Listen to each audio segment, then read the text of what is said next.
Nationalism. A state of mind. A state of mind in which the supreme loyalty of the individual is felt to be due to the nation-state.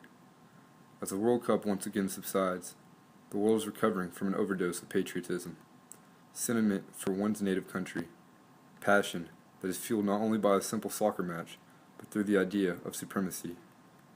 The United States has no deficiency in nationalism.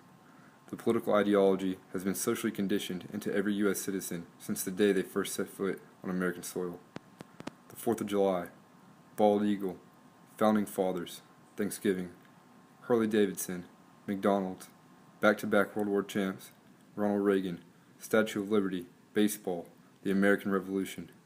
The list is seemingly endless. However, I would like to get back to the roots of nationalism in Western Europe, more specifically, Scotland. A country whose nationalism is on par, if not greater, than that of the United States. A country that invented the game of golf, created the liquid gold known as Scotch whiskey. A country that is recognized worldwide for its best-selling literature like Harry Potter, notorious for folk tales of a mysterious Loch Ness monster, known for its military accolades in defense of the homeland, glamorized by Hollywood and Braveheart. Introduced the idea of popular sovereignty, adopted by the United States and the rest of the world, as people have the principal authority of the government, the ability to govern themselves. This summer, I was blessed with the opportunity to see firsthand the nationalistic traits of the idea of popular sovereignty being exercised as Scotland engaged in an independence referendum, the possibility of once again being free from British government. As long as only 100 of us remain alive, we will never, on any conditions, be brought under English rule. This most referenced line of the Declaration of Our Birth is a profound statement. It has been cited countless times by the Scottish Nationalist Party, who is in favor of the divorce with England. Opposing the SNP is pro-UK Scottish Conservatives and Liberal Democrats. Both sides of this highly contested affair have a plethora of positive attributes that they suggest benefit their cause. The pro-independence SNP argue that Scotland will be better off independent for the main reason of decision-making. They want to have the ball in their own court, so to speak.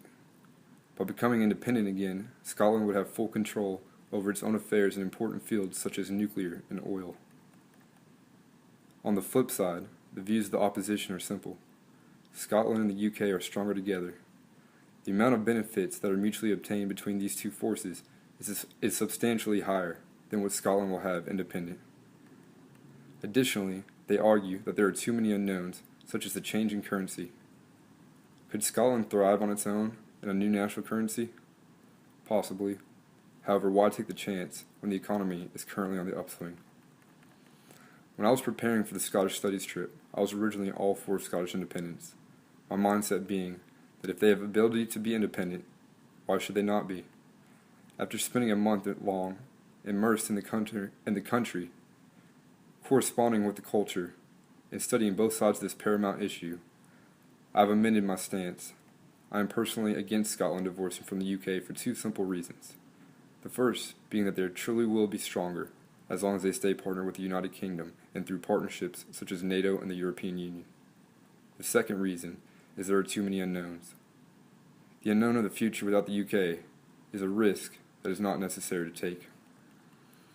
In the end, it comes down to what is really best for Scotland, not whether or not they have the ability to sustain an independent country. Sure, they have been one in the past, but that does not in any way mean that they are less of a country because of their present-day partnership with the UK. As far as nationalism is concerned, you can relate with Great Britain and vote for Scottish independence. Likewise, you can be just as Scottish and vote no during the referendum. You do not love your country any less because of this decision.